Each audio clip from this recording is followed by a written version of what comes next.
আসসালামু আলাইকুম বন্ধুগণ, আনেরা কেমন আছেন? আমি কিন্তু আছি আলহামদুলিল্লাহ, অনেক দোয়ায় অনেক ভালো আছি। আনেরা তো আছেন ভালোই, আমি জানি যে যেখানে আছি আমি মনে করি যে সকলে আমার দোয়ায় ভালো আছেন, আল্লাহর রহমতে অনেক ভালো আছে। আর আজকে আমি কিছু রান্না বাড়া লয়ে পড়ছি। রান্না বাড়া তো অনেক হিয়াইতাইনি, হেডে লেগে যান মোর বারান্দার মধ্যে কিছু পুঁইশাক গাছ লাগাইছি। সেগুলা কিভাবে রানলাম আমার কাছে কিন্তু অনেক ভালো লাগে। নিজের গাছের কিছু একটা তৈরি করে রান্না খাওয়া আমার কিন্তু অনেক ভালো লাগে। আমি গ্রামে গেলে কিন্তু বিশেষ করে গাছ গাছালির দিকে একটু বেশি নজর দিই। আমার গাছ গাছালির দিকে নেশা দেখে কিন্তু আমার হাওরি আমা অনেক বেশি পছন্দ করে, বলে কি তুমি নাকি সুন্দর কি গাছের দিকে নেশা। আর বাড়িতে যারা দুজন আছে হেতিরা কিন্তু আবার এই গাছগাছালির দিকে কোনো নেশা নেই, বাজার থেকে আনবো খাইবো, এগুলোর মধ্যে অন্যরকম একটা মজা আছে নিজের গাছের যে একটা জিনিস নেওয়া।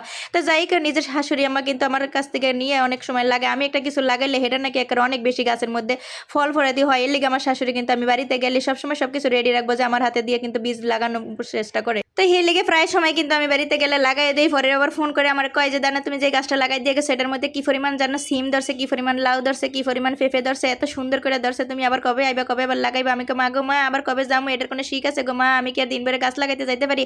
এইবার বিশ্বাস করবেন কি না, মোর শাশুড়ি আম্মা 1 মাস থেকে গেছে বাড়িতে।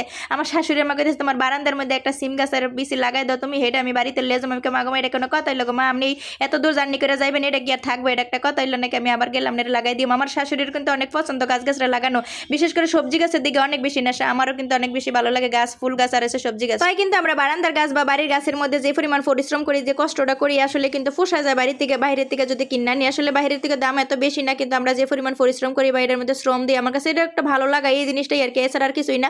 আর বিশেষ করে অনেকে মনে করে যে এত ছোট বারান্দার মধ্যে এগুলো লাগানোর কি প্রয়োজন, কি করা দরকার, আর কি হয়, এগুলো থেকে কি পাওয়া যায়? আসলে সেটা কিন্তু কথা না, ওই যে মনের আনন্দ, মনের মধ্যে সুখ, একটা এনজয় করতেছে এই জিনিসটাই। আর অনেকে মনে করবেন যে বাইরের থেকে তো কিনতে অত একটা বেশি টাকাও লাগে না। হ্যাঁ, টাকাও লাগে না, এটা কোনো কথা না। আসলে বারান্দার মধ্যে একটা কিছু লাগানোর মধ্যে এটার মধ্যেও কিন্তু অন্যরকম একটা আনন্দ আছে। আর এই সবুজ গাছপালার দিকে যত তাকাবেন ততই কিন্তু ভালো। আর আমি যে বাড়িটার মধ্যে থাকি, এই বাড়িটার আশেপাশে সম্পূর্ণ সবুজ গাছপালা আছে, একটা মোটামুটি গ্রামের বাড়ির মতো অনেক গাছগাছালি আছে। এগুলোর দিকে তাকালে চোখের জন্য অনেক বেশি ভালো। আর বারান্দার গাছের দিকে তো আমি সকালে ঘুম থেকে উঠেই যাই, বিকেলবেলা একবার পানি দেওয়া, সকালবেলা একটা পানি দেওয়া, এটা কিন্তু আমার কাছে অনেক অনেক ভালো লাগে। জানি না কার কতটা ভালো লাগে, তবে আমার মতো কিছু কিছু মেয়ে মানুষ আছে বারান্দার মধ্যে গাছপালা দিয়ে লাগানো অনেক বেশি পছন্দ করে। ছোট বারান্দার মধ্যে আমি এত কিছু করতে পারি, আপনাদের যারা বড় বড় বারান্দা আছে বা 2-3টা বারান্দা আছে তারা কেন পারবেন না? তারাও অবশ্যই চেষ্টা করবেন, করতে ভালো লাগবে, নিজের একটু মনের মধ্যে আনন্দ পাবেন। আর আমার এই ছোট বারান্দার মধ্যে কি লাগাইছে জানেন? আপনি বিশ্বাস করবেন কিনা, আমার এই ছোট বারান্দার মধ্যে আমি ড্রাগন গাছও লাগাইছি, সেখান থেকে অনেকগুলো ড্রাগনও খাইছি অলরেডি। আবার মরিচ গাছে এত পরিমাণ মরিচ ধরছে, বিশ্বাস করবেন কিনা, অনেক অনেক মরিচ আমি বাড়িতেও পাঠাইছি। এই মরিচগুলো এত এত মরিচ ধরছে, আমার কাছে খুব ভালো লাগছে।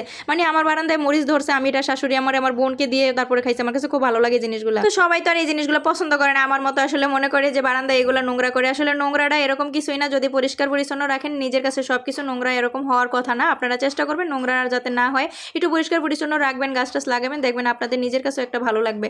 আর এই যে আজকে আমি বারান্দা থেকে যা যা উঠাইলাম এগুলো দিয়ে একটা তরকারি অলরেডি রান্না করে ফেলছি। আর অনেকগুলো পুঁইশাকই কিন্তু ছিল, আমার মোটামুটি একটা তরকারি হয়ে গেছে।